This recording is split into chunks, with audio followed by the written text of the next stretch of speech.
এই মুহূর্তে যুক্ত রয়েছেন সাবেক সংসদ সদস্য, রাজনৈতিক বিশ্লেষক এবং অবশ্যই কলামিস্ট গোলাম মাওলা রনি।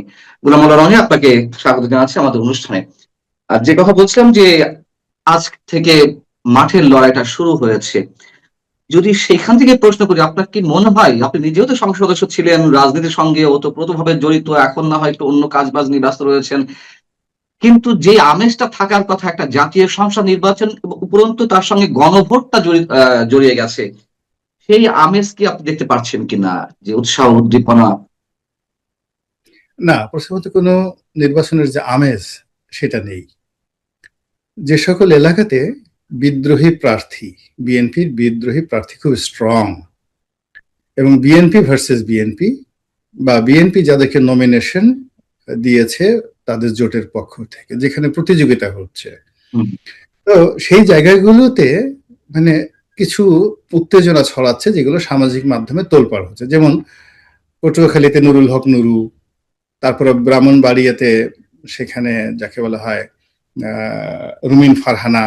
তো এইরকম কিছু কিছু জায়গার কিছু খবরাখবর ফেসবুকে আসছে, কিন্তু নির্বাচনের মাঠে অন্যান্য এলাকাগুলোতে মনে হবে, আপনি গেলে মনে হবে কোনো নির্বাচনই হচ্ছে না।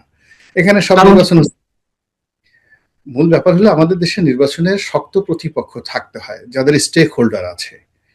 এখন বিএনপির জন্য আসলে যোগ্য স্টেক হোল্ডার হলো আওয়ামী লীগ, আবার আওয়ামী লীগের জন্য যোগ্য স্টেক হোল্ডার হলো বিএনপি। আওয়ামী লীগ কিন্তু তিনটি নির্বাচনে সর্বোচ্চ চেষ্টা করেছিল, কিন্তু চেষ্টা করার সত্ত্বেও কিন্তু তারা নির্বাচন মাঠটাকে জমাতে পারেনি। বোঝার চেষ্টা করুন, খেলাটা যদি এরকম হয় যে ম্যারাডোনা বা ধরুন মেসি, তারা ঢাকা স্টেডিয়ামে খেলবেন একা একা, কেউ দেখতে যাবে না, অথবা ধরুন খেলবেন আর্জেন্টিনার পুরো টিম নিজেরা নিজেরা খেলবেন, কেউ টিকিট কেটে দেখতে যাবে না। তো নির্বাচনের মাঠটা এরকম, যেখানে প্রচুর প্রতিযোগিতা থাকবে, উত্তেজনা থাকবে, সাসপেন্স থাকবে, তাহলে একটা নির্বাচন সেখানে জমে ওঠে। এবং এরকম একটা পরিবেশ পরিস্থিতি তৈরি হলে প্রার্থীরা, কর্মী সমর্থকরা, আইন শৃঙ্খলারা নিজেরাই রক্ষা করে, থানা পুলিশ দিয়ে এগুলো আসলে রক্ষা করা যায় না।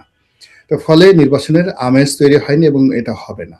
এবং ভোট কেন্দ্রে ভোটার আসাটা মানে এটা আমার দৃষ্টিতে একেবারে অসম্ভব একটা ঘটনা, এখানে অলৌকিকও ঘটবে না। অতীতে যে কয়বার আমাদের মানে দেশে তিনটি নির্বাচনে ভোটার সংখ্যা ক্রমান্বয়ে কমছে, 14তে যা ছিল তার চেয়ে 18তে কমে এসছে, 18তে যা ছিল 24-এ আরো কম। আর এই ভোটার আনার জন্য 18তে মানুষের যে চেষ্টা ছিল তার চেয়ে মানে 24-এ অনেক অনেক বেশি ছিল, কিন্তু ভোটার আসেনি। এটা 15 ফেব্রুয়ারির মতো হতে পারে, এটা 2024 সনের আমিডামি নির্বাচনের মতো হতে পারে, অথবা রাতের ভোটের মতো হতে পারে, অর্থাৎ ভোট কেন্দ্রে ভোটার আসবে না। 2 নম্বর হলো যে এই ব্যালট বাক্সগুলো পূর্ণ করতে হবে, ভোটার কাউন্ট। এখন কেউ যদি দেখে যে আমার 5% 6% ভোটার আসছে, তো তাকে তো এটা অ্যাটলিস্ট 50% ভোট কাউন্ট দেখানোর জন্য একটা অবৈধ পন্থা, অনৈতিক পন্থা অবলম্বন করতে হবে। তো সেই কাজটি অতীতে যেমন পুলিশ করেছে, তারপর শেষে নির্বাচন কমিশন করেছে, এবার করবে কারা? এবার কি সেই কাজটা যদি সরকারের পক্ষ থেকে করা না হয়, তাহলে এখানে একটা বিরাট আমলাতান্ত্রিক মানে মিসম্যানেজমেন্ট দেখা দেবে। আবার কেউ যদি করতে যায়, তাহলে এই ক্যামেরা নিয়ে প্রতিপক্ষ যেভাবে এটাকে নিয়ে একটা কলঙ্কিত করার চেষ্টা করবে, তাতে যারা করবে তারা বিপদে পড়ে যাবে। তো সব মিলিয়ে আপনি নির্বাচনের যদি 100টা উপসর্গ ধরেন, যে একটির সঙ্গে অন্যটির সংযোগ হলে, সম্মিলন হলে একটা ভালো নির্বাচন হবে, এইরকম একটা সিঙ্গেল জায়গাতেও আপনি ডট মিলাতে পারবেন না। যার জন্য নোবেল বিজয়ী অধ্যাপক ডক্টর মোহাম্মদ ইউনূস, প্রধান উপদেষ্টা, তিনি যে বললেন যে এবারে নির্বাচন হবে ঐতিহাসিক, কোন জায়গা থেকে ঐতিহাসিক হবে বলে আপনি মনে করছেন? ঐতিহাসিক হয় হলো যে ইতিহাসে কখনো এই ঘটনা কখনো ঘটেনি, নতুন একটা ইতিহাস তৈরি এরকম। অথবা ইতিহাসে অতীতে যা কিছু ঘটেছে তার কোনোটার সঙ্গে আপনি মিলবেন না, মিলাতে পারবেন না, এবং এটা ব্যতিক্রম কিছু একটা হবে। তো এই কারণে ঐতিহাসিক হতে পারে। দ্বিতীয়ত হলো উনি যে পদবিতে আছে ওখানে পান্না যদি আপনিও থাকতেন না, আপনি এই কথাই বলতেন, ওনার মতো এরকম একটা মানে হাসি দিতেন। হ্যাঁ, তো আপনার ঢাল নাই, তলোয়ার নাই, পুলিশ আপনার কথা শুনে না, র্যাব আপনার কথা শুনে না, সেনাবাহিনী প্রধানের সাথে আপনার কেমন সম্পর্ক, বঙ্গভবনের সাথে আপনার দেখা সাক্ষাৎ নেই। তো আপনি এই অবস্থায় কি বলতেন বলেন? আপনি বলতেন যে কেউ আমার কথা শুনে না, কোনো নির্বাচন হবে না, কেউ ভোট কেন্দ্রে আসবে না, এভাবে কি আপনি বলতেন? আপনি কি বলতেন? ইনুস সাহেব যেটা বলতেছে আপনি ঠিক সেম কথাটাই বলতেন। এটা একটা চক্র। ওখানে যে যায় তাকে ঠিক সেম কথাটাই বলতে হয়। একই কথা শেখ হাসিনা বলেছেন, একই কথা এরশাদ বলেছেন, একই কথা বেগম খালেদা জিয়া বলেছেন। যখন যে ওখানে বসেছেন তাকে ওই কথাগুলোই বলতে হয়েছে। ভবিষ্যতে আপনি গেলে আপনিও একই কথা বলবেন, আমিও একই কথা বলব। এটাই প্রকৃতির নিয়ম। আর আমরা এই যে জনগণ আমরা যা বলছি, আমরা অতীতেও যেভাবে বলেছি এখনো বলছি, আগামীতেও এইভাবে বলবো। হয়তো আপনি আমি নই, কিন্তু আপনার আমার জায়গাতে নতুন কেউ আসবেন যারা এই জিনিসগুলো প্রতিবাদ করবেন, বলতে থাকবেন। সবকিছু এবং সব ন্যাচারাল। জায়গা থেকেই লাভ খেতে হবে, সব জায়গা হুম। থেকেই লাভ খেতে হবে, নির্যাতিত হতে হবে, এটাই আমাদের ভবিতব্য আর কি। আহ, আমি একটু ওই বিষয়টা একটু জানার আগ্রহ যে আপনি বলছেন যে এটা অন্য যে কোনো নির্বাচনের চেয়ে আরো ওর্স হতে পারে, আরো বাজে হতে পারে, তার একটা সংজ্ঞা আপনি দিয়েছেন। রাতের ভোটের মতো হতে পারে, যেহেতু রাতের ভোট শব্দটা আমাদের কাছে ব্যাপক পরিচিত দুটি শব্দ, সেই জায়গা থেকে আমি জিজ্ঞাসা করছি যে সরকারের নিরপেক্ষতা নিয়েও প্রশ্ন উঠেছে। প্রশ্ন না, আমরা দেখতেই পাচ্ছি সরকার নিজেই একটি পক্ষ হয়ে গেছে। তো এখানে রাতের ভোটের চেহারাটা কেমন হতে পারে যদি হয় আর কি? এরকম যা কিছু হবে এটা আমি কল্পনাও করতে পারছি না। কারণটা হলো আচ্ছা। অপরাধ এবং অন্যায় যেটা হয় সেটা একই জিনিস দুইবার হয় না। হুম হুম। ধরেন আপনার বাড়িতে কেউ শীত কাটলো, শীত কেটে সেই ঘরের নিচ দিয়ে একটা শীত কেটে চুরি করে সব নিয়ে গেল। ওই চোর দ্বিতীয়বার এসে ওইভাবে সে শীত আর কাটবে না, সে নতুন একটা প্ল্যান করবে, পলিসি করবে। তা আমাদের দেশে যে নির্বাচনগুলোতে র্যাগিং হয়েছে, আপনি 1973 সনের প্রথম নির্বাচন থেকে শুরু করে পরবর্তী যে নির্বাচনগুলোতে যে অনিয়মগুলো হয়েছে দেখবেন একটির সঙ্গে অন্যটির কোনো মিল নেই। 1986 সনে এরশাদ যে নির্বাচন করেছে, 88-তে ইট ওয়াজ টোটালি ডিফারেন্ট। তো আবার 14-তে শেখ হাসিনা যেটা করেছেন, 18-তে ইট ওয়াজ ডিফারেন্ট। 18-তে যেটা করেছে সেটা 24-এ তিনি করেননি। তো কাজেই এইবার যা কিছু হবে এটা আপনি আমি কল্পনাই করতে পারছি না, আউট অফ আওয়ার ইমাজিনেশন। এর কারণ হলো যারা শয়তানি বুদ্ধি করে তারা তো সারাদিন ওই গবেষণা করে। আপনি সারাদিন কন্টেন্ট নিয়ে ব্যস্ত, কাজকর্ম নিয়ে ব্যস্ত, দৃশ্যমান শরীয়ত নজরে, মানে আপনার নজরে যা কিছু আসছে ওটা আপনি বিচার করতে পারছেন, বিশ্লেষণ করতে পারছেন। কিন্তু পর্দার আড়ালে যেগুলো শয়তানি হচ্ছে, বদমাইশি হচ্ছে, সেই বদমাইশি আপনি আমি কল্পনাও করতে পারবো না যেগুলো হবে। আপনি আমি শুধু কল্পনা করতে পারবো হাজার হাজার মানুষ ভোট কেন্দ্রে যাবে, সুন্দরভাবে ভোট দিবে, কালেকশন হবে। এইটা পজিটিভ অর্থে আমরা ক্যালকুলেশন করতে পারবো, কিন্তু নেগেটিভ জিনিসগুলো আমরা কখনোই ক্যালকুলেশন করতে পারবো না। ফলে এখানে ভালো যদি হয় অতীতের মতো ভালো হবে, আর মন্দ যদি হয় তাহলে এমন মন্দ হবে যেটা অতীতে কখনো হয়নি। এটা হলো সংজ্ঞা। আহ, আমি বহিঃশক্তির খেলার কথা প্রথমে উল্লেখ করছিলাম। এইবারের নির্বাচনে বহিঃশক্তির খেলাগুলো আমি যদি স্পষ্ট করে বলি, যুক্তরাষ্ট্র কিংবা ভারত অথবা চীন এখন মুখ্য ভূমিকায় আছে। অন্তত আমার কাছে মনে হয় যে তারা একটা বিশাল গেম প্লে করছে। আহ আপনি কি বলবেন যে এর আগে যে নির্বাচনগুলো হয়েছে বা বাংলাদেশের বিভিন্ন ক্রুশিয়াল মোমেন্টে অবশ্যই বহিঃশক্তির হস্তক্ষেপ ঘটেছে, আমরাই সেটি করে দেওয়ার সুযোগ করে দিয়েছি। এইবারের খেলাগুলো কি আগের চেয়েও ভয়ঙ্কর হবে? এইবারে খেলাগুলো জটিল হবে। এর কারণ হলো আগের বার যারা খেলেছে তারা অতীতে যে কোনো সময়ের সাথে শক্তিশালী। তিনটা শক্তি ধরেন, ভারত, চীন এবং আমেরিকা। তো তাদের সামরিক, কূটনৈতিক এবং অর্থনৈতিক এই তিনটি সক্ষমতা অতীতের যে কোনো সময়ের চেয়ে বেশি। নাম্বার টু, আজ থেকে 10 বছর, 20 বছর, 30 বছর আগে ভৌগোলিকভাবে বাংলাদেশের যে গুরুত্ব ছিল, অর্থনৈতিক সামাজিকভাবে গুরুত্ব ছিল, অতীতের যে কোনো সময়ের সাথে এই গুরুত্ব এখন ওদের কাছে বেশি, সারা দুনিয়ার কাছে বাংলাদেশের গুরুত্ব অনেক বেশি। 3 নম্বরে যেটা প্রবলেম সেটি হলো অতীতে এই ধরনের সমস্যা মোকাবেলা করার জন্য আমাদের রাজনৈতিক নেতৃত্ব, সামরিক নেতৃত্ব, সিভিল সোসাইটি, তাদের যে যোগ্যতা ছিল, ব্যাকবোন ছিল, লেখাপড়া ছিল, ধীশক্তি ছিল, সে তুলনায় বলতে গেলে এখন আমরা কিছুই নেই। আমরা এখন নিঃস্ব, রিক্ত, অসহায়, মানে ব্যাকবোন হারিয়ে সেই, মানে কি বলবো, মানে খুঁজে বেড়াচ্ছি যে কোথায় আমাদের এই মানে ব্যাকবোন আছে। প্রত্যেকটা লোক প্যারালাইজড হয়ে অবস্থায় আছে, মাথা তুলে কেউ তো আমরা দাঁড়াতে পারছি না। আমাদের কোনো কথা কারোর কাছে আশার সঞ্চয় করছে না। কেউ আমাদের এই দেশে এখন আশ্রয়দাতা কেউ নেই। মানে যার কথা শুনলে মনে শান্তি লাগে, যার কথা শুনলে মনে হয় তিনি আমাদেরকে নেতৃত্ব দিবেন, তার কথা শুনলে মনে হয় তার নেতৃত্বে বাংলাদেশ একটা ভালো জায়গায় চলে যাবে, সবকিছু ধোঁকাবাজি, সবকিছুর মধ্যে হলো আর্টিফিশিয়াল, বানানো। মানে আপনি একজনে লিখে দিচ্ছেন জনাব পান্না, পড়তেছেন জনাব টান্না। মানে এখন টান্না পান্না সাহেবের লিখা যদি টান্না পড়েন তাহলে তো সে এটা হবে না। এখন সবকিছুই প্রেসক্রাইবড, সবকিছুই শেখানো, সবকিছুই অভিনয়। এখানে ন্যাচারাল যে লিডারশিপ যেটিকে বলা হয়, মনের ভিতর থেকে উৎসরিত লড়াই সংগ্রাম, প্রেম ভালোবাসা, দেশপ্রেম, মানুষের জন্য কর্তব্য, এই জিনিসগুলো যারা মূল ধারাতে আছে আপনি কয়জনের মধ্যে দেখতে পাচ্ছেন বলেন? ফলে কি হলো এখানে, আমি যেটি স্পষ্ট বুঝতে পারছি সেখানে ভালো কিছু হওয়ার কোনো লক্ষণই নেই। ভবিষ্যৎ কথা বলছিলেন যে তাদেরকে মোকাবেলার মতন কোন ধরনের শক্তি আমাদের নেই, আমরা এখন বলতে গেলে পুরো নিঃস্ব। আমি ওই জায়গা থেকে যদি প্রশ্ন করি যে এই যে শক্তিগুলা এর আগে যেভাবে খেলেছে, এখন এই আন্তর্জাতিক শক্তিগুলা কি আরো নগ্নভাবে বাংলাদেশে খেলবে? এবং যদি এভাবে বলি, বাংলাদেশ কি আসলে তাহলে ব্যাটেল গ্রাউন্ডে পরিণত হলো?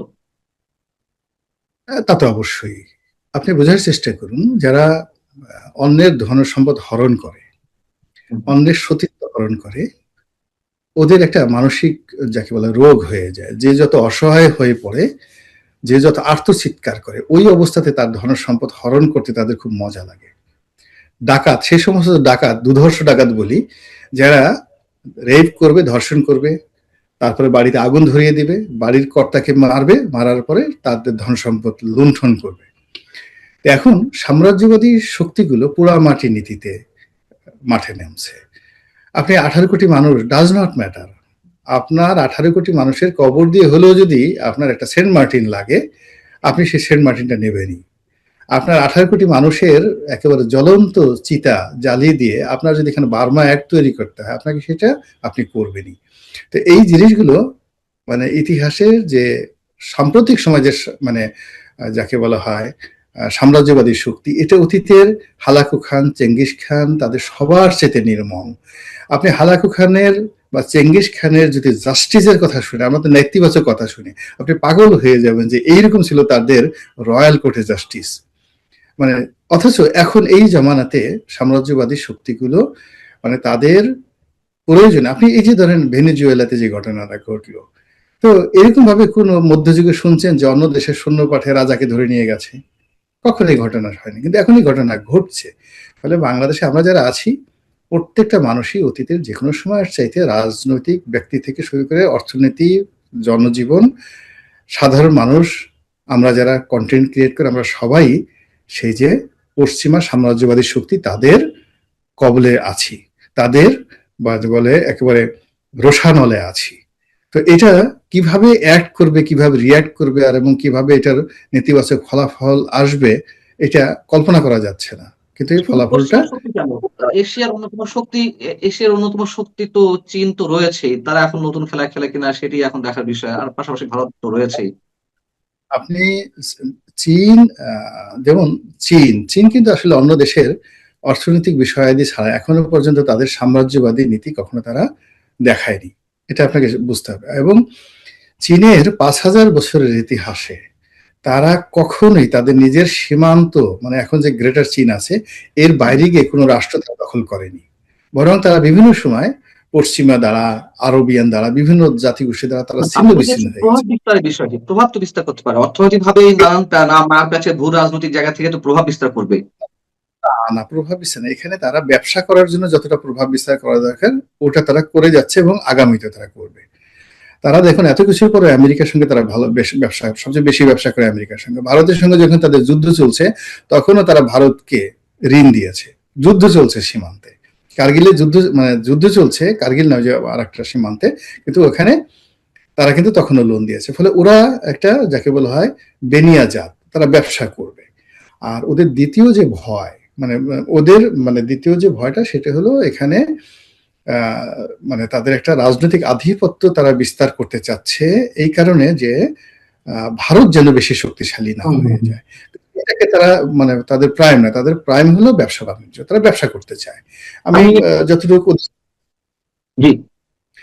আমি ওদের সাথে যতটুকু মিশেছি, যখন রাষ্ট্র ক্ষমতায় ছিলাম, আমি দেখেছি এই ব্যবসার বাইরে ওদেরকে আমি কখনো এরকম কোনো যাকে বলা হয় দেখিনি। আর ভারত এখানে যেহেতু প্রতিবেশী, তো ভারত এখানে হস্তক্ষেপ করা থেকে শুরু করে অন্য যা কিছুই তারা করতে পারে, সেটা কিভাবে করতে পারে সেটা তারা সিকিমে যেটা করেছে, কাশ্মীরে যেটা করছে এর বেশি, বা ইভেন মালদ্বীপে যেটা করেছে বা নেপালে যেটা করেছে, নট মোর দেন দ্যাট, এর বেশি তারা করতে যাবে না, এই লবজা। কিন্তু আমেরিকা যেটা করবে, হুম, ঠিক। ইংল্যান্ড যেটা করবে, ফ্রান্স যেটা করবে, এটা ইভেন উই ক্যানট ইমাজিন। আপনি ওদের এই অবস্থা দেখতে হলে মধ্যপ্রাচ্যে যেতে হবে, ওদের এই অবস্থা দেখতে হলে আপনাকে আফ্রিকাতে যেতে হবে, উত্তর আফ্রিকা, পশ্চিম আফ্রিকাতে যেতে হবে, সাব সাহারা অঞ্চলে যেতে হবে। তা আমরা সেই ওদের একটা ডিজাইনের মধ্যে পড়ে গেছি সবাই। This is the problem. আমরা শেষ করবো গোলাম মাওলা রনি। আমি যে বিষয় একটু জানতে চাই একেবারে ছোট করে ১ মিনিটের মধ্যে। প্রধান উপদেষ্টা প্রেস সচিব মিস্টার শফিকুল আলম বলেছেন যে এবার ভোট গণনায় দেরি হতে পারে। দেরি হতে পারে আমরা জানি, গণভোট একসাথে হচ্ছে, কিন্তু ব্যালট পেপার তো আলাদা। অথবা আমরা কি এটি সহজভাবে নেয়ার কোনো উপায় আছে কিনা? নাকি এর মধ্যে অন্য কোনো কিছু গন্ধ পাওয়া যাবে? মানে ভোট গণনা, ভোটের ফলাফল যত বেশি দেরি হবে, আমরা যেন অন্য কিছু ঘটার সম্ভাবনা থাকে, এরকম একটা সন্দেহ মানুষের সবসময় রয়ে যায়। তেমন কিছু ঘটার সম্ভাবনা কি আছে? কেন এই কথা তিনি এত আগে থেকে বলা শুরু করলেন? বা এই কথাই তো নির্বাচন কমিশনের পক্ষ থেকে বলা উচিত। তিনি কেন বললেন? মূল ব্যাপার হলো শফিক সাহেবের কথা নিয়ে, মানে ডক্টর মোহাম্মদ ইউনূসের অনেক ঝামেলা হয়েছে ইতিমধ্যে। এই ভদ্রলোক একজন নিরেট সাংবাদিক, শান্তশিষ্ট গো বেচারা টাইপের মানুষ ছিলেন। তো এই রাষ্ট্র ক্ষমতা হওয়ার পরে তার মাথা খারাপ হয়ে গেছে। এখন ওনার যে একটা সীমা পরিসীমা আছে, কোনটা বলা উচিত কোনটা বলা উচিত না, সেটা তিনি অনেক সময় বলে ফেলেন কাণ্ডজ্ঞান নাকি। এই যে যে কথাটা বলেছেন ফলাফল নিয়ে, এটা তো না বলা ঠিক হয়নি। কিন্তু এটার সঙ্গে কোনো কনস্পিরেসি আছে বা এই কনস্পিরেসি করার ক্ষমতা তার আছে বা তার সরকারের আছে, I do not think so. এই অবস্থাতে তাদের এটা করারই কিছু নাই এখানে। মানে তার বলার দরকার, একেবারে লোকজন ডেকে জিজ্ঞাসা করে না। আলটিমেটলি আগে যে ধরনের একটা প্রিভিলেজ ছিল, এখন তারেক রহমান সাহেব আসার পরে মানে যমুনা, তারপরে সে প্রেস সচিব, তাদের যে গুরুত্বটা আছে সেই গুরুত্বটা নাই বললেই চলে। তো সেখানে আসলে লাইমলাইটে আসার জন্য কিছুটা বলতে হবে, তো এই জন্য তিনি বলেছেন। এটা একটা কথার কথা, নট ইফেক্টিভলি, নাথিং মোর। অনেক ধন্যবাদ গোলাম মাওলা রনি আমাদের সঙ্গে যুক্ত থাকার জন্য। আপনি ভালো থাকবেন, আপনারাও ভালো থাকবেন।